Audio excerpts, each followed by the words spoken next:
Selamat sore Opung Parbelak di channel Yahya Mohamed. Bagaimana kabarnya Opung Parbelak? Selamat datang juga Yahya Mohamed di channel Opung Parbelak. Ya, selamat datang semuanya, selamat datang. Ya baik, luar biasa, guys.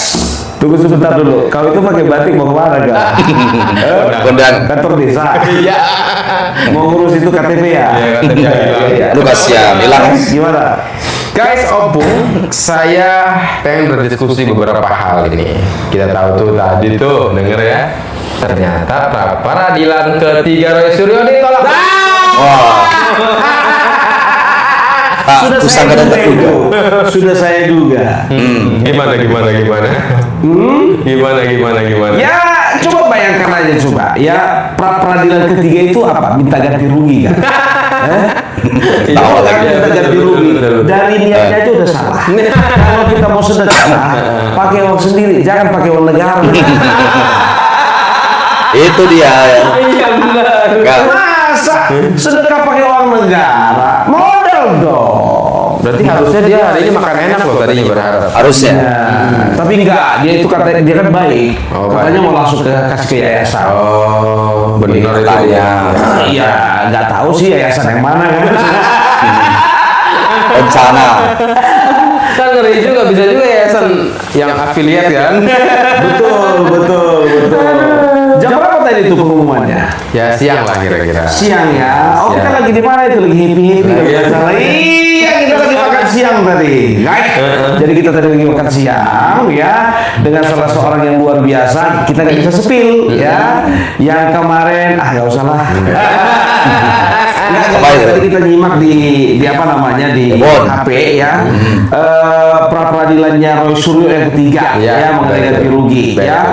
Sedangkan Polda Metro Jaya aja kan juga kan bilang itu nggak logis, bro. Iya. Bayangkan aja, kita berdarah-darah kita ngoten sehari 500.000 belum tentu dapat. Dia dapat 3 juta. Betul. Luar biasa dia. Satu konten belum tentu satu hari. Terus view-nya juga dikit view-nya. Iya. Jadi gimana? Dari sini saudara Opung Parbelak itu kan sudah ketiga. Katanya mau terus nih lanjut ke 4, Keempat. 5 sampai 100. Keempat pencekalan, Pencekalan. kelima pemborgolan, keenam itu Penyuapan. Ya nggak tahu lah kita lihat. Belum. Nah berarti jadi image-nya kalau kita nih ya orang awam itu kok hukum dimainkan begini, ini nggak masuk dong dalam persidangan membuktikan. Itu bedanya kuhab lama sama kuhab baru. Gara-gara ada kuhab baru kan makanya seperti ini. Kalau kuhab lama nggak seperti ini gitu loh. Tapi gimana lah, kita hidup di zaman kuhab baru kan gitu. Ya. Tapi apapun yang terjadi ya, ini membuktikan bahwasanya mereka itu pengecut. Pengecut. Ulur terus. Ya kan nggak mau mereka itu masuk sidang pokok perkara. Harusnya kalau mereka memang gentleman mau Bapak Jokowi Widodo membuktikan langsung masuk sidang pokok perkara. Berarti dia nggak punya alat bukti dong. Nggak punya alat bukti. Nggak punya ya. Alat vital? Maksudnya alat vital itu alat yang penting untuk pekerjaan mereka. Contohnya komputer vital buat mereka. Kayak kita kamera vital sama kita itu. Nah semua itu dinamakan dengan alat vital. Bisa ya. Jadi Opung senang nih dengan ditolaknya Roy Suryo. Sebetulnya nggak senang juga sih. Nggak ada juga untungnya sama kita. Iya. Nggak ada untungnya sama kita. Kecuali contohnya dia ditolak ya kan kita dapat transferan 10 juta gitu. Senang kita. Ini untuk apa gitu. Tapi nggak apa-apa lah ya, kita mewakili sebagian besar masyarakat Indonesia ya yang sebetulnya kalau aku bilang ya, aku nggak pernah jujur aku bilang sama kalian ya, ini penonton Parbelak, penontonnya Muhammad. Kalau aku ya membahas misalnya ya tentang Ex-Jampitsus, MBG, IKN, pemerintah, aku akan berusaha mencerdaskan diri. Tapi kalau untuk Roy Suryo, jujur aku bilang, aku memang pura-pura bodoh. Kenapa? Aku anggap ini hiburan. Udah ketawa-ketawa aja gitu loh. Nggak aku anggap serius lagi gitu. Kenapa itu? Nggak ya. Nggak ada untungnya. Nggak ada untungnya satu kan ya ini kan semua kan kayaknya drama aja gitu loh. Dan jangan heran kalian kalau nanti suatu saat Roy Suryo dibebaskan. Kita nggak tahu gimana caranya. Tapi kayaknya feelingku mengatakan seperti itu kalau seperti ini. Tapi justru bukan ini pelajaran baik dan buruk nih akhirnya kan, karena ketika misalkan hukum seolah dipermainkan seperti ini sehingga rakyat menilai wah penegak hukum nggak baik nih kira-kira. Biasa itu. Menurut penegak hukum nih kira-kira Tapi gitu sebutan kan. dulu hakim ini tadi ada sebutan tertentu. Nggak ada. Mana tahu kan poin kan 2-1 kan sekali menang 2 kali kalah. Ya kan manusia seperti ini kan orang yang nggak terima kekalahan. Kan begitu. Yang kedua dibilang termu dan bahkan Yang mana? yang kedua. Kedua mana? Tapi yang kedua. Prapindo kemarin. Ya, Dibilang termu. kalah juga yang Kalah. Yang ketiga ini. Iya, yang ketiga nggak dibilang termu, tapi yang kedua itu bukan hanya termu, tapi dilaporkan ke KAY juga, Cok. Oh, hakimnya dilaporkan ke KAY. Pasti dari hal itu. Parah emang Kan ini. aku bilang sama orang ini ya, nggak ada selain mereka yang benar. Pokoknya cuma mereka yang benar. Dia harus menang. Dipercaya. Udah gue bilang sama kalian ya, malaikat kan juga ngomong A, B, C, D, mereka nggak akan percaya. Bayangkan kalian malaikat gitu. Rapid yang pertama mereka puja-puja. Karena ada yang dimenangkan. Betul. Ya, dengan Pasti begitu ya. namanya penggerebekan atau apa, penahanan itu ya. Yang kedua yang ketiga sampai dilaporkan itu yang kedua coba. Jadi artinya yang menguntungkan dipuja-puja, yang tidak menguntungkan langsung dilaporkan bahkan dibilang termul. Paling seru itu kita nontonin komentarnya dari mama itu. Mereka Iya kan. Lucu ya. Negara kami tidak ada lagi. Inilah negara corona kan begitu kan. Iya betul. Salah. Itu mama nyari apa sih, Pung? Kayak mana ya mereka itu mama itu mereka itu mencari kepuasan batin. Oh, Mereka tidak dapatkan dari suami mereka. Jadi mereka mendapatkan dari suami orang. Maksudnya ngumpul-ngumpul sama suami orang. Ya kan orang bilang semangat. semangat. Kan begitu. Allah Akbar ya. Mama lata sih sebetulnya. Soalnya dia tiap hari loh bersama mereka. Iya Lata bener. Tapi memang sadar nggak makin sedikit? Iya. Sadar nggak? Betul. Makin sedikit. Apalagi sekarang terbelah kan. Terbelah. Bayangkan terbelah. Menu yang tadi di sana, ya kan, udah pergi ke Kosinudin, gitu. Sekarang malah nggak kenal aku rata-rata mereka itu yang di kelompoknya Roy Suryo sekarang. Orang baru, pendatang baru. Kayaknya sih pendatang baru. Aku nggak tahu ya pendatang baru itu kemarin itu bayar pendaftaran apa enggak. Iya, jadi. Pendaftar ya. Baru lah yang mau pendaftaran kan begitu. Tapi mungkin faktor usia, jadi free pendaftaran gitu. Jadi karena faktor usia gitu ya. Faktor usia. Jadi gini, makanya aku bilang ya, apa namanya, orang-orang yang bermasalah ketika berkumpul dengan orang bermasalah lainnya tidak akan pernah menyelesaikan masalah, malah cenderung membuat masalah baru, dan masalah baru itu cenderung lebih besar daripada masalah sebelumnya. Itu dia. Kan orang bermasalah orang ini semuanya. Ada yang masalah keluarga, masalah kesehatan, Parah ya. masalah penghasilan. Jadi pada kumpul semua di situ gitu loh. Nah, sekarang kan makin sedikit gitu. Ya. Jadi aku bilang sama para penegak hukum, nggak ada lagi yang perlu ditakutkan dari mereka. Mau ngajak demo lah, ya kan, ada apa namanya, ada pengerahan massa besar-besaran lah, nggak ada itu bohong itu semua. Atau TV kan sampai 3 juta dia. Iya. Kan? Tiga dari mana? Sama mereka. Elah.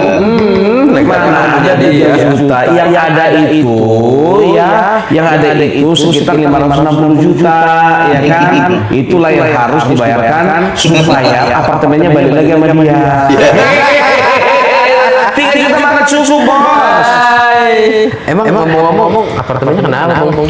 Tapi kan kemarin kan udah ditarik sama pengadilan negeri. Oh, dieksekusi. Dieksekusi. Yang katanya illegally ya waktu ditangkap itu ya, waktu dieksekusi, yang tempat waktu si Pipa ditangkap ada pria lain. Siapa itu namanya? Topik mana itu? Bibi Fakih. Nggak tahu ya. Illegally bilang cuma Topik. Cuma pikiran kita Topik mana ya kita? Karena kan cuma Topik belum mati. Mungkinkah? Iya ya, katanya buru-buru ternyata ada nama topik itu Eli dan Eti. Nah, anaknya manggil bapak lagi sama dia. Tapi nggak apa-apa, nggak usah lah kita bahas, masuk kita jadi menggosip gitu. Tapi yang penting itu kenapa dia pertamanya kemudian disita? Saat selama ini kan dia selalu berdoa demi kebenaran, demi rakyat Indonesia. Tahu-tahunya dia punya masalah dengan orang. Iya, ya itulah orang yang bercermin kepada diri sendiri. Kan begitu. Karena apa? Dia menunjukkan apa namanya? Dia arahkan cermin itu ke orang lain, ya kan? Nih lu jelek nih. Nih, kau ini nggak ada apa namanya, kau pembohong, kau penipu, ijazah palsu. Sementara dia itu harusnya sebelum kita tunjukkan cermin itu kepada orang lain, kita tunjukkan dulu cermin itu kepada diri kita sendiri.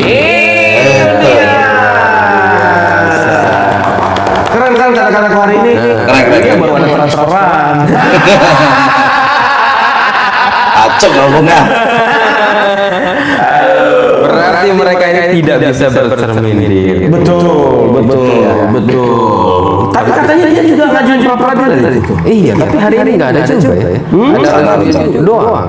Suryo. Tapi katanya arahnya juga ke situ. Iya. Berarti dia mau ngulur juga lagi ya. Itulah tipe kemarin kalau ditawarin RC nggak mau. Sosokan. Dibilang apa? Banyak usaha yang ingin membuat saya RJ.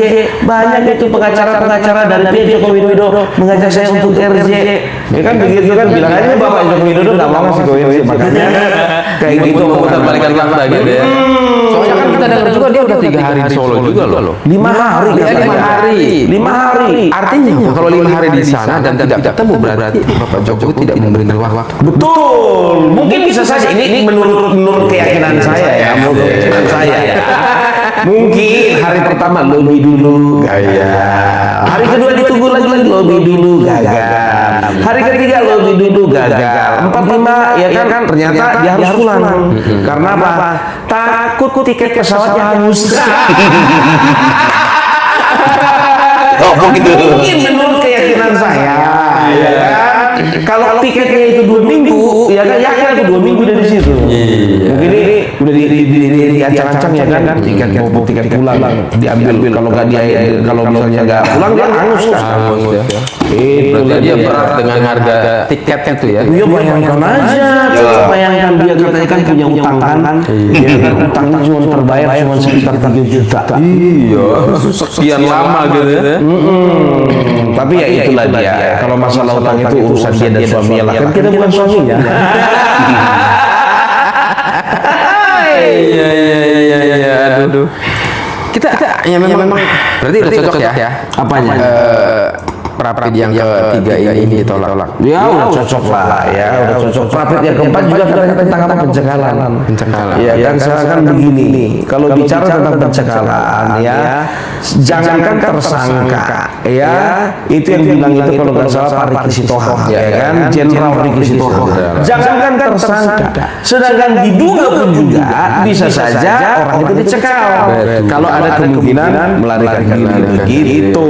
Kenapa enggak? Apalagi udah tersangka, itu logis gitu, logis ya. Jadi ya mereka ini kalau perhatikan ya, kita perhatikan aja di apa namanya, di konten-konten ya, makin lama makin lemas, kasihan sebetulnya. Nah, ngomong-ngomong soal lemas mereka, ternyata Tifa juga melemas. Kenapa? Melemas apa melemah ya? Karena apa? Dia mengatakan saya mau undur diri. Apa? Membahas tentang ijazah Bapak Jokowi. Saya harus fokus membahas kembali ke apa? Kesehatan. Jadi saya yang mau nanti kayak mana itu? Nggak ada lagi yang mengembangkan ilmu spirituality. Padahal kita butuh orang yang bisa mengembangkan cabang dari ilmu kesehatan itu. Ya kan ada psikologi, ada fisik, ya kan setelah itu ada biologi, ya kan ini cabang baru loh, spirituality. Dan ini sebetulnya harus bisa dikembangkan dan bisa diajukan kepada Kemendikti supaya dijadikan cabang pelajaran baru.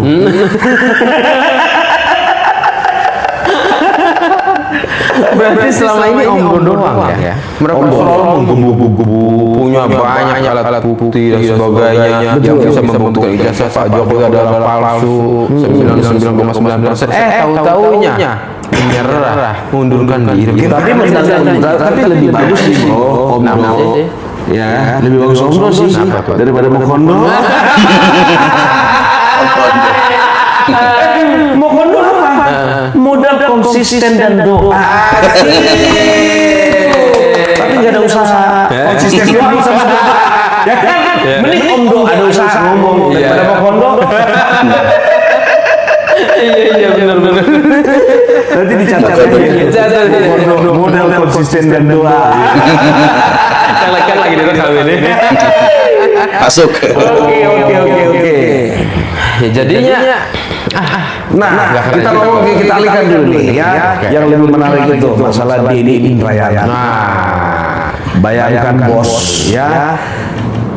Pertama dia kemarin itu ya bikin surat terbuka kepada Prabowo, betul. dan sekarang dia bikin surat lagi. Apa isinya? Surat terbuka juga. Ya, tahu kalian gara-gara apa? Gara-gara surat pertama nggak direspon.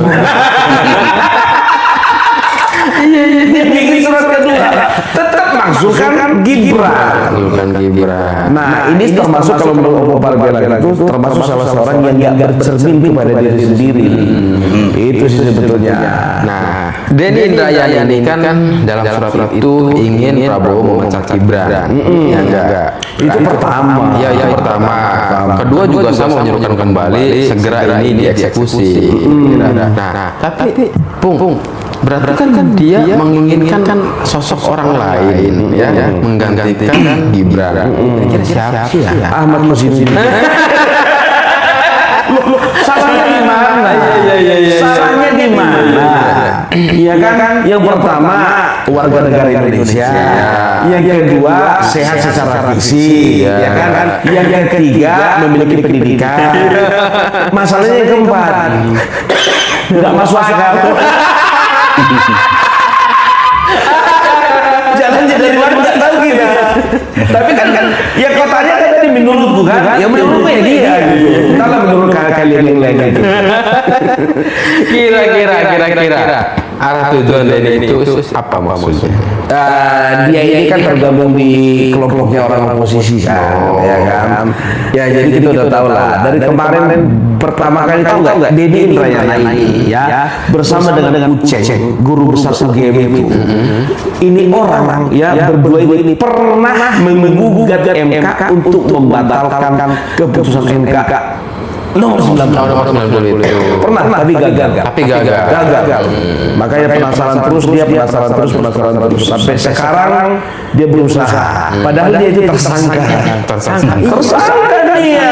Belum kelar itu ya? Iya, payment gateway itu ya, pembiayaan apa namanya kalau nggak salah pembiayaan paspor secara elektronik kan begitu. Jadi mereka itu ya bermain lah di situ. Pertama dia kenapa nggak dicekal? Kedua kenapa dia nggak diproses sesungguhnya? Itu kan kejadian pada tahun sebelum Bapak Joko Widodo memerintah ya. Dan dia itu kan salah satu kader dari sebuah partai. Nggak mungkin kita sebutkan partainya apa. Gitu lah ya. Apakah waktu itu ya karena dia kader partai berkuasa, makanya sampai sekarang ya ngambang statusnya sebagai tersangka nggak tahu. Opung Parbila cuma nanya doang. Dan dia terseret diduga terseret 6 kasus korupsi. 6. Ngeri. Makanya aku bilang dia still dosa-dosanya Gibran. Iya kan? Sementara dosa-dosanya dia lupa. Ada orang Pasti begitu. Iya kan? Jadi ibaratkan begini, ya kan?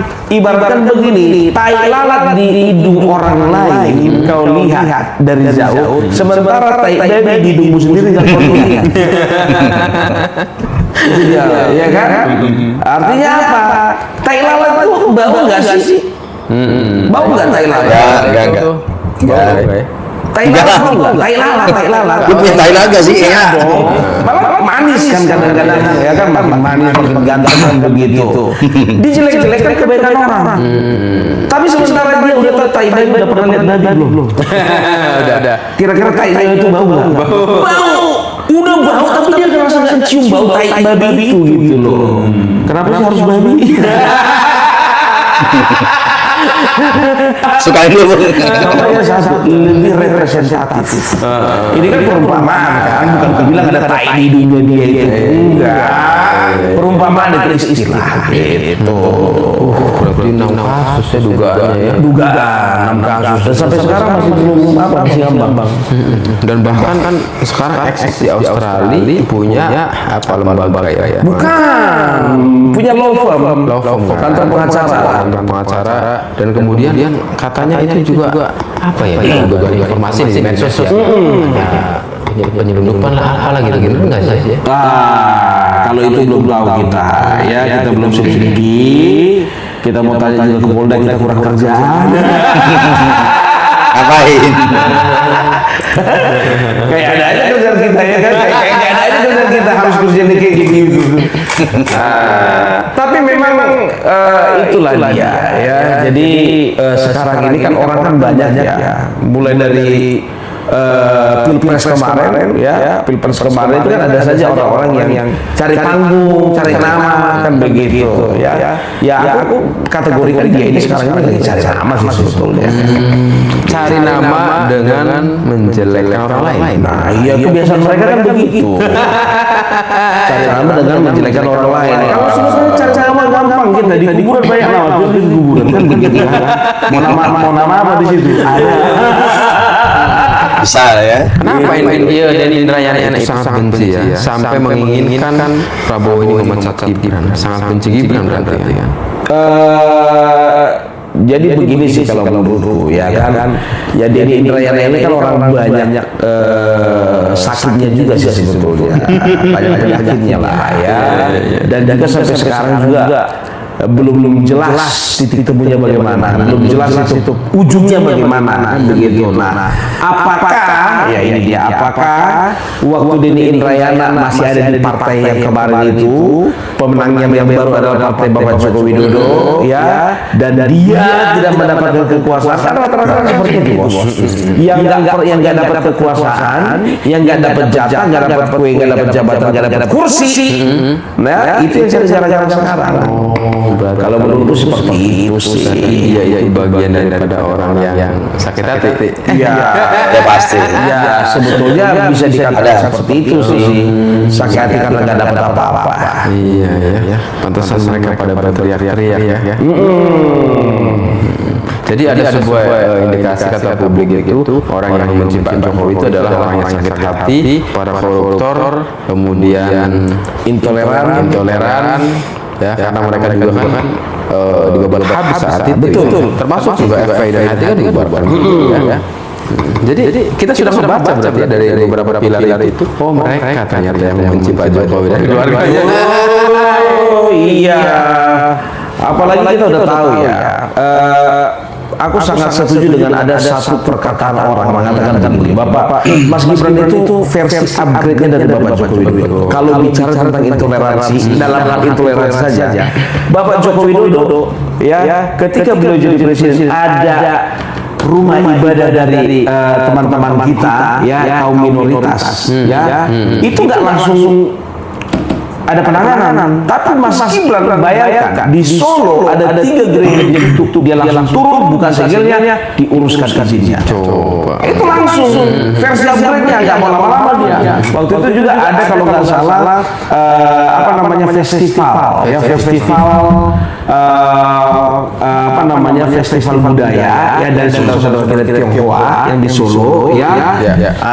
Jadi karena memang ini kaum minoritas ya, ternyata ada saja kelompok yang ingin mengganggu. Nggak taunya Mas Gibran cuman dengan bermodalkan memarkirkan mobilnya saja, nggak ada yang ganggu. Itu kerennya dia. Itu versi upgrade-nya Bapak Joko Widodo. Kalau aku bilang sih Bukti sederhana saja misalkan Uri Baret ya. Uri Baret itu pernah mengatakan Pak Jokowi itu halal darahnya. Ternyata setelah kita identifikasi dia itu adalah bagian daripada HTI. PKS juga ya kan. Kita tahu bahwa HTI kan memang menginginkan Indonesia negara khilafah. Ini perang kita kalau dibuat begitu kan. Nah ini makanya artinya kita mudah gitu ya melihat seorang itu yang memilih Pak Jokowi itu dari mana ternyata. Begitu ya Bang. Betul sih. Jadi aduh mati. Terakhir Mati nyambung guys. Bapak Ibu nyambung lagi ya Muhammad. Berarti satu hal pembahasan lagi. Ada sebuah kabinet bayangan yang dipimpin oleh Ferry Amsari sebagai sesnek atau seskap itu sesnek ya, dan itu bawahnya lengkap Menteri Kebudayaan, Menteri Keuangan. Siapa bilang mengatakan orang cuma 15 ekor? Iya, 15 ekor ya itu ada lah ya. Tapi presidennya siapa? Diralat 15 orang. Semasi lagi. Ternyata orang. Hati. Bukan orang. Tapi presidennya nggak ada loh, Bung. Siapa presidennya? Kok ada seneknya doang? Dan di bawahnya ada semua. Kok presidennya nggak ada? Siapa itu? Kayaknya kan nggak salah kalau bilang kayaknya. Bukan Anies bukan ya? Anies itu udah nggak laku bos. Lebih laku ID juga. Lebih laku Iya. sekarang coba bayangin. Dari dulu aktif ya. Aduh, jalan-jalan kain pakai wig. Katanya penyamaran katanya. Supaya tidak terdeteksi Iya. Parah dia itu. Ada aja. Gimana pendapat Bung terkait dengan ada kabinet bayangan? Kalau dibilang kabinet bayangan sih ya, namanya kabinet bayangan kan. Berbayang-bayang aja. Pernah kalian lihat bayangan warna apa? Bayangan hitam. Warna hitam itu yang pertama. Baru yang kedua ya, namanya bayangan itu bisa nggak kita lihat bentuknya seperti apa? Nggak bisa, nggak jelas. Jelas. Sama-sama gak jelas. Disorot dari sini panjang sekali bayangannya. Disorot dari atas bayangannya pendek. Kan begitu. Udah lakukan yang jelas-jelas saja. Cocok. Sedangkan yang jelas-jelas saja kita lakukan di negara ini, ya kadang-kadang nggak membuahkan hasil, apalagi yang nggak jelas. Bayangkan pembentukan kabinet biasanya di Istana Negara. Ini di toko buku. Iya benar. Kabinet apa? Pembentukan kabinet di toko buku. Semis-misnya negara itu di istana, di hotel paling nggak gitu. Toko buku. Terus tujuannya apa dong kalau begitu kalau nggak jelas? Ya tujuannya recokin aja sih sebetulnya. Recokin. Ini orang-orang ini kan orang-orang yang haus bos. Dia orang-orang yang haus berkedokkan demokrasi, berkedokkan keinginan rakyat, berkedokkan hak asasi manusia. Ini yang mereka peralat. Seolah-olah mereka itu bisa menjadi solusi. Sekarang aku bilang aja begini, nggak usah kita jauh-jauh. Siapa menteri pendidikannya? Kan begitu, atau menteri perekonomiannya, ya. Apa yang udah bisa dia lakukan untuk bangsa ini? Itu pertama. Kedua, coba kalau memang jago mereka, coba mereka lakukan dulu mulai dari hal yang paling kecil, ya. Contohnya, ya, bangun sekolah sederhana dulu, ya. Setelah itu bikin dulu bagaimana metode pendidikan yang paling keren, kan begitu. Terus ciptakan dulu sebuah metode, ya, yang membuat anak-anak itu bisa memiliki kemampuan intelektual sama seperti negara-negara maju. Itu aja. Kan begitu. Sedangkan bangun sekolah nggak sanggup boro-boro mau ngomongin masalah pendidikan. Tanya dulu sama menteri pendidikan mereka. Udah berapa sekolah dibangun? Belum ada kan? Makanya nggak usah banyak cerita lah. Indonesia bangsa kita itu udah terlalu banyak dengan orang-orang yang pintar teori, bos. Betul. Gitu. Artinya buktikan aja dulu sebelum dia membuat kabinet bayangan, ya. Kalau hanya membuat kabinet bayangan, dia juga bisa, kan? Hanya ngomong doang, hanya narasi doang, bayangan doang. bayangkan ya kan? Bayangan nggak jelas. Bisa berapa banyak kabinet bayangan yang bisa kita bentuk dalam satu minggu? Iya. Ya kan? Sedangkan itu Nusantara 45 orang, udah bisa dibagi-bagi jadi 3 kabinet bayangan. Iya kan? Kita 45 orang.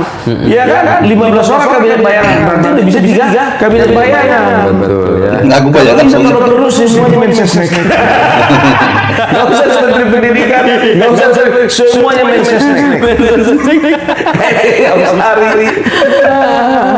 Berarti memang tidak jelas ya, seperti hanya bayangan. Iya, makanya bikin kayak dari model-model apa namanya kabinetnya itu aja nggak menjual gitu loh, ya kan? Nggak menjadi solusi, ya kan? Dan dan ada beberapa di situ jujur aja aku bilang, ya kan? Ada di situ ya yang menjadi menteri mereka salah satu memiliki yayasan yang disumbang oleh George Soros.